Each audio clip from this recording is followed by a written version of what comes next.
시청자 여러분 안녕하십니까? 티브로드 경기 뉴스입니다. 김종천 과천시장의 관사 입주 논란이 일파만파 커지고 있습니다. 지난 3월 티브로드 뉴스에서도 부정적인 지역 여론에 대해 전해드린 바 있는데요. 이 논란이 공문서 위조로까지 확산되고 있습니다. 이재호 기자의 보도입니다. 과천시청이 과천시 의회로 보낸 공문입니다. 부시장 관사를 시장 관사로 전환한 날짜가 2018년 1월 9일로 명시돼 있습니다. 당시 이 문서를 들고 온 과천시청 회계과 직원은 2002년부터 없어진 시장 관사가 신계용 전 시장의 지시로 지난해 부활했다고 시의원들에게 설명했습니다. 하지만 시청 직원의 설명은 거짓으로 드러났습니다. 시의원들이 신 전 시장에게 직접 전화를 걸어 확인한 결과 그런 지시를 한 사실이 없었던 것으로 확인된 겁니다. 이에 과천시의회는 현 시장의 관사 입주 논란을 덮기 위해 시청이 공문서를 위조한 것으로 보고 감사원에 공익감사를 청구했습니다. 20년 동안 없었던 그런 1급 관사를 갑자기 지금 부활을 시켜서 하는 내용에서 정말 정정당당하지 못하게 그 2급 관사를 1급 관사로 지금 지정을 했고 1급 관사를 만들기 위한 그 꼼수가 아니었나. 이에 대해 과천시청은 전혀 상반된 설명을 내놓고 있습니다. 시장 관사의 전환일은 2019년 1월 9일이라며 공문서엔 실수로 2018년으로 표기한 것이고 직원이 시의원들에게 관련 내용을 설명한 일은 없다고 주장하고 있습니다. 아울러 오타가 난 걸 가지고 감사원에 감사 청구까지 하는 건 시장의 관사 입주 논란을 확산시키기 위한 정치 공세라고 보고 있습니다. 관사의 사용 시기를 은폐할 목적으로 했다거나 그거는 사실 터무니없는 상상인 것이고요. 지금 그런 사유로 그 감사원이라는 그 국가기관에다가 공익감사 청구를 과천시가 한다는 것 자체가 사실은 시의회의 위상을 좀 실추시키는 것이 아닌가 사실 저는 그런. 한편 무주택자인 시장이 관사에 입주하는 건 법적으로 아무 문제가 없지만 시장이 고가의 아파트에 무상 거주하는 것에 대해 지역에선 논란이 계속돼 왔습니다. 티브로드 뉴스 이재호입니다. 세월호 사고 이후 안산시는 안전의식을 강화하고 있습니다. 하지만 주차난이 심각한 공단 등 일부 지역은 안일한 행정으로 보행자들이 교통사고 위험에 노출돼 있습니다. 조윤주 기자가 현장을 고발합니다. 안산 반월공단 안의 보도입니다. 인도와 자전거 도로를 구분하기 위한 차선까지 그려져 있지만 컨테이너가 버젓이 자리를 차지하고 있습니다. 보행자는 차도로 밀려날 수밖에 없습니다. 컨테이너 반대편의 상황은 더 심각합니다. 시각장애인의 길 안내를 위한 점자 보도블럭을 따라가다 보면 컨테이너 벽과 마주치게 됩니다. 자칫 큰 사고로 이어질 수 있는 상황입니다. 점자블록, 선형블록은 시각장애인들은 안전하게 다니라고 하는 그런 약속의 길입니다. 그런데도 불구하고 저렇게 앞에다가 컨테이너 박스, 식당이나 매점들을 설치해가지고 시각장애인들이 부딪히거나 다치면 굉장히 위험합니다. 저거는 하루속히 철거를 해야 되고. 컨테이너 안에는 에어컨까지 설치돼 있습니다. 오래전부터 인도를 불법 점유하고 있었다는 것을 보여줍니다. 하지만 보행자의 안전을 책임져야 할 관리 당국은 손을 놓고 있는 실정입니다. 단속할 수 있는 팀도 많지 않고 공단을 단속할 수 있을 만큼 그 여력이 없는 거예요. 시민들이 무방비로 위험에 노출돼 있는 곳은 이곳뿐만이 아닙니다. 안산 화정초등학교 인근 왕복 2차선 도로. 어린이 보호구역으로 지정된 구역이지만 불법 주차 차량을 쉽게 볼 수 있습니다. 더 큰 문제는 자동차 한쪽 바퀴만 인도에 걸쳐 놓는 이른바 개구리 주차입니다. 보시다시피 차들이 길게 주차돼 있고 모두 한쪽 바퀴를 인도에 걸치고 있는데요. 인도 폭이 좁아져 사고 위험이 우려됩니다. 보행 시야를 가리다 보니 아이들에게는 더 위험할 수밖에 없습니다. 위험하죠. 애기들이 안 보이는데 키 높이가 있잖아요. 어린이 높이가. 눈높이가 있어야 되는데 눈높이가 안 맞잖아요. 위험은 상당히 위험하죠. 상황이 이런데도 안산시는 주차 공간이 부족해 어쩔 수 없다는 입장입니다. 임시로 거기다 주차를 그렇게 하라고 해놓은 건데 그걸 단속을 하라는 거는 그거는 맞지 않는 거죠. 세월호 사고 이후로 안전이 더욱 강조되고 있는 안산시. 하지만 안전을 책임져야 할 행정당국이 나몰라라 하는 사이 도로 곳곳에서 시민들의 안전이 위협받고 있습니다. 티브로드 뉴스 조윤주입니다. 인천에서 시작된 녹물 현상이 하루가 다르게 다른 지역으로 번지면서 혹시 우리 집도 그렇진 않을까 걱정하시는 분들 많을 텐데요. 적수 현상이 왜 나타나게 된 건지 권예솔 기자가 보도합니다. 최근 인천과 서울에 이어 경기 일부 지역에서도 적수 현상이 나타나자 시민들의 불안감은 커지고 있습니다. 걱정은 되지. 여기까지 올까 봐.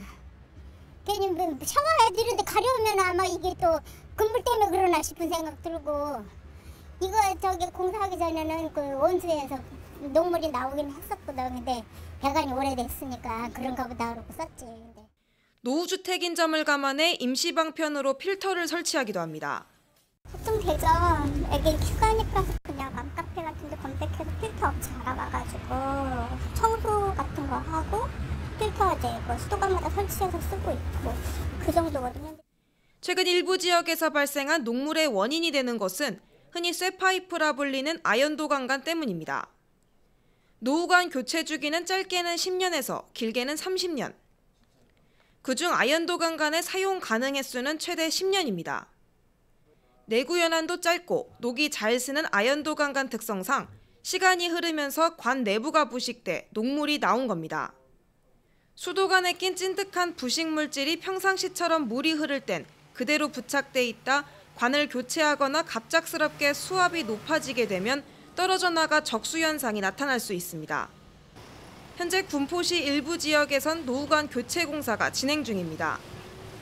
군포시 관계자에 따르면 노후관을 교체할 때 단수 현상이 나타나는데 공사가 끝난 뒤에 물을 틀게 되면 연결 통로 부분에 남아있던 녹이 빠져나와 녹물이 나올 수 있다고 설명합니다. 때문에 녹물이 제거될 때까지 수돗물을 흘려보내야 한다고 조언합니다. 한편 문제가 되는 아연도 강간은 90년대에 주로 사용된 것으로 교체 공사를 위해 군포시는 가구당 최대 150만 원의 교체 비용을 지원하고 있습니다.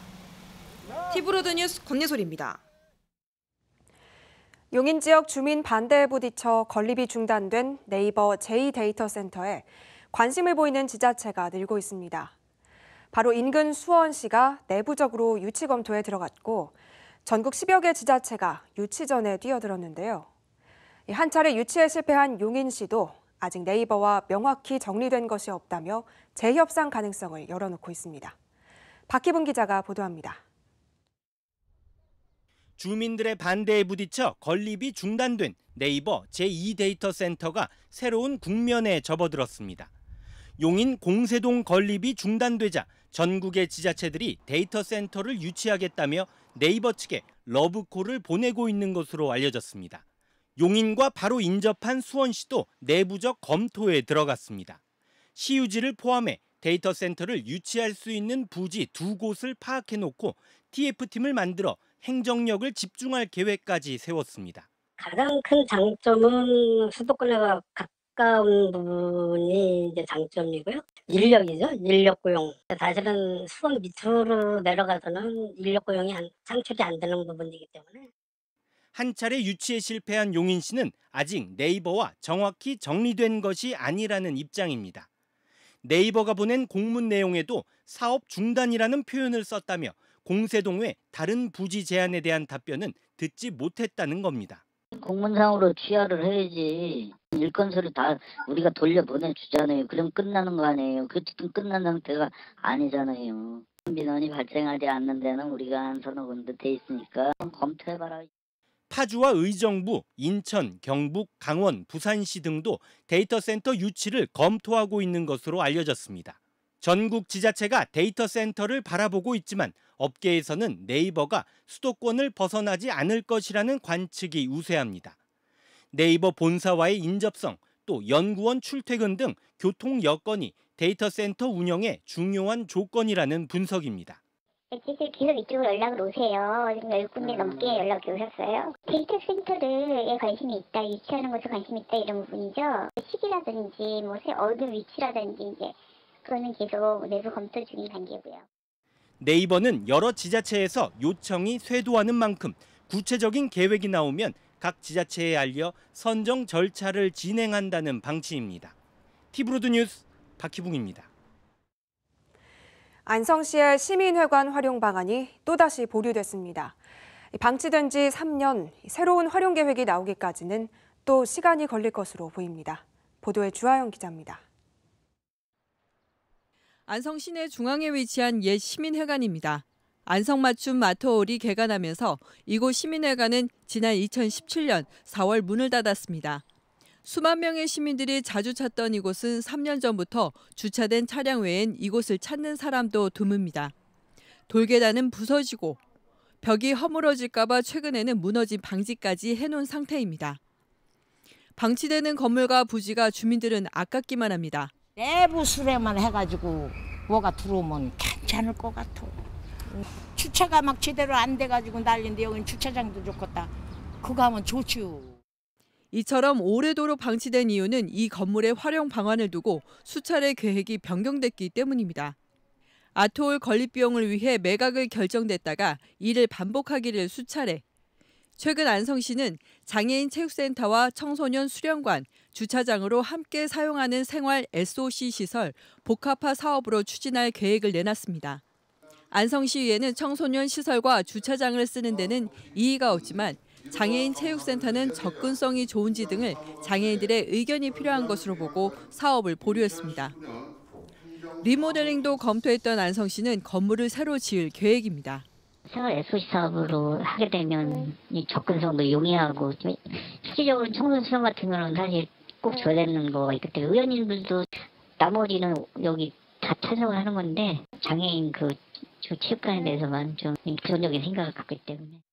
청소년 수련원은 이미 국도비를 확보해 놓은 상황. 제대로 된 계획이 나오지 않으면 예산을 다시 내줘야 하기 때문에 빠른 계획이 시급해지고 있습니다. 티브로드 뉴스 주하영입니다.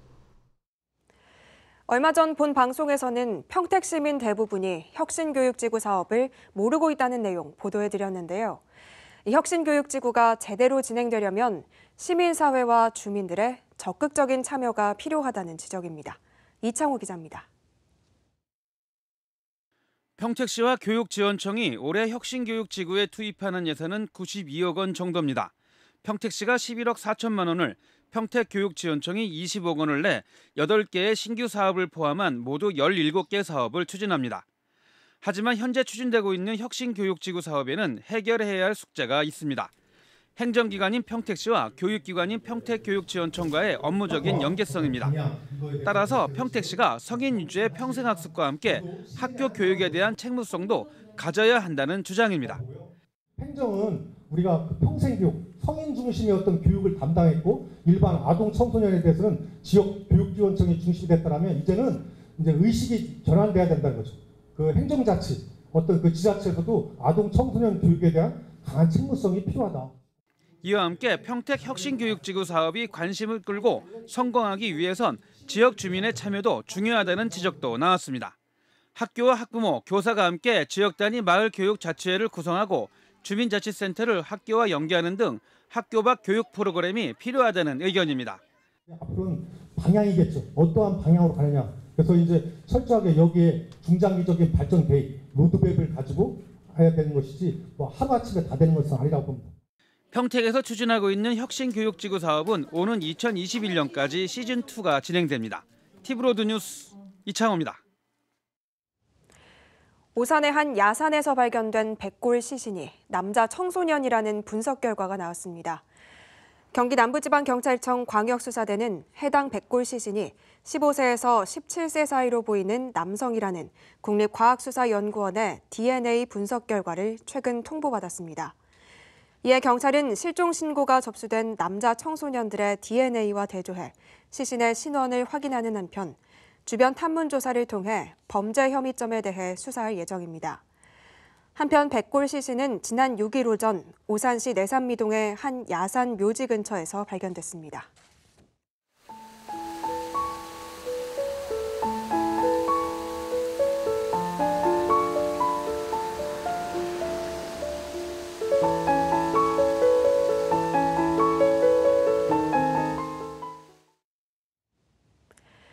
최근 들어 폭염주의보가 발령되는 등 무더운 날씨가 이어졌죠.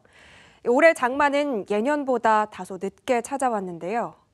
장마 전선은 잠시 소강 상태지만 다시 찾아올 것으로 보고 있습니다. 김효승 기자가 보도합니다. 옅은 바람이 불고 며칠째 내리쬐던 햇볕 대신 구름이 하늘을 뒤덮었습니다. 장마 구름이 다가오면서 꿉꿉함도 더해졌던 하루. 확실히 며칠 전보다는 습해졌죠. 햇빛이 그렇게 뜨진 않아가지고 더운 거는 크게 못 느끼겠는데 좀 서늘해졌는데 대신 습도가 높아져서 많이 꿉꿉함을 느끼고 있습니다.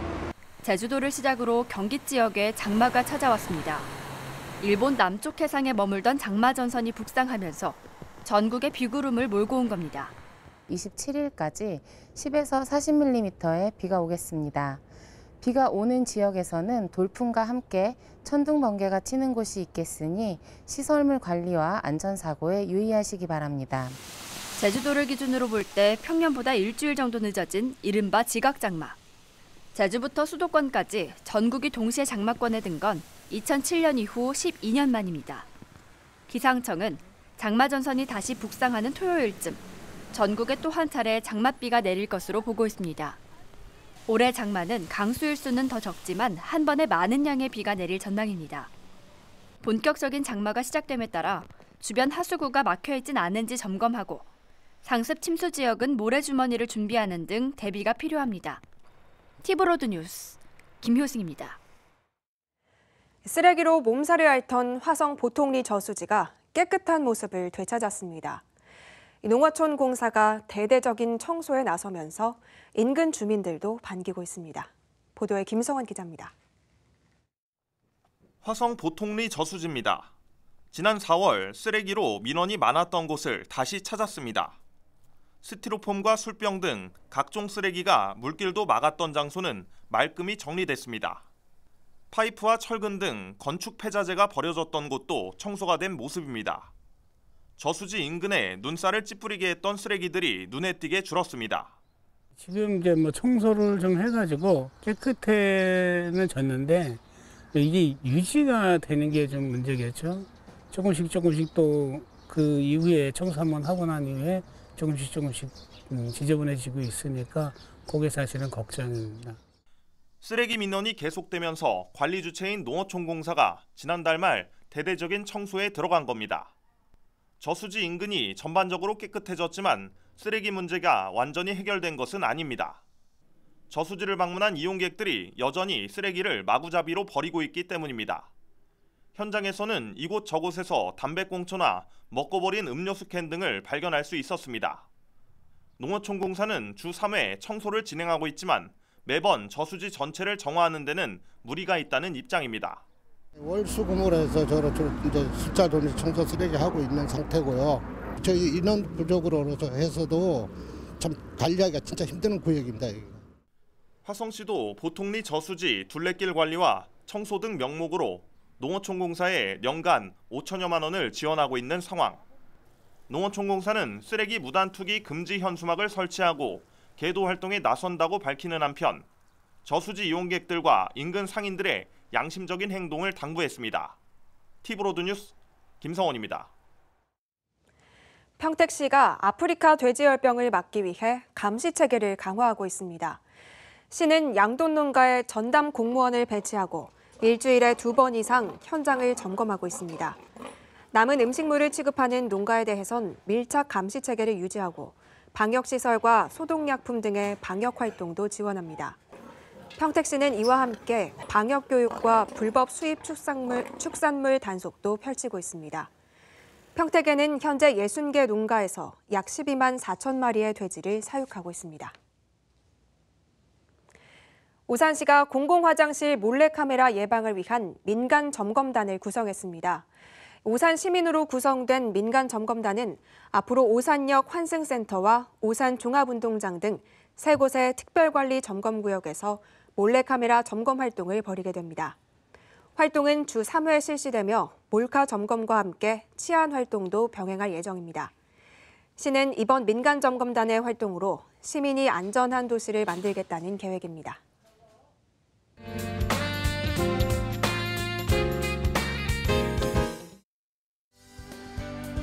다이어트 욕구가 샘솟는 계절, 군살 없는 몸매를 위해 운동을 시작한 분들 많은데요. 그래서 오늘은 운동 효과를 높이는 트레이닝 웨어를 소개합니다. 트레이닝 웨어의 끝판왕인 컴프레션 웨어라고 들어보셨나요? 압박 기능성 의류라는 뜻인데요. 근육을 압박해 혈액순환을 돕고 부상을 방지하는 최첨단 기능성 운동복입니다. 브랜드별, 소재별로 정말 많은 컴프레션 웨어가 등장하고 있는데요. 자신의 운동 성향과 몸에 잘 맞는 스타일을 찾아보시면 좋을 것 같네요. 운동할 때 옷만큼 중요한 것이 있죠. 바로 운동화. 그런데 러닝화와 트레이닝화의 차이점은 뭘까요? 트레이닝화는 운동에 적합한 신발로 자세도 잡아주는 특징이 있고요. 러닝화는 가볍고 통풍이 잘 되는 메쉬 소재입니다. 운동화를 선택할 때는 세 가지만 기억하면 되는데요.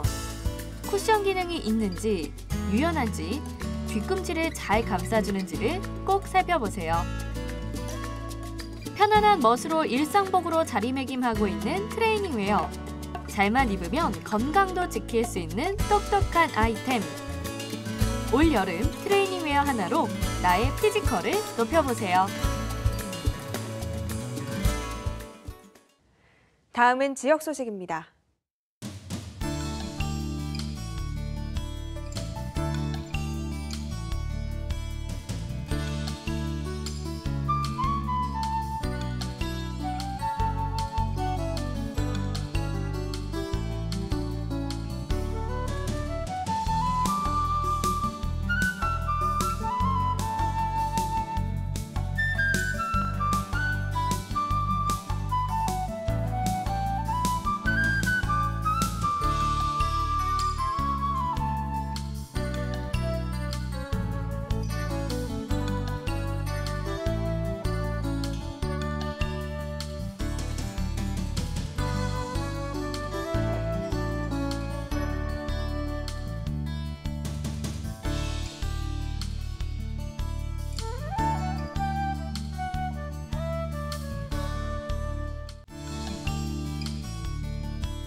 이상으로 티브로드 경기 뉴스를 마칩니다. 시청해주신 여러분 고맙습니다.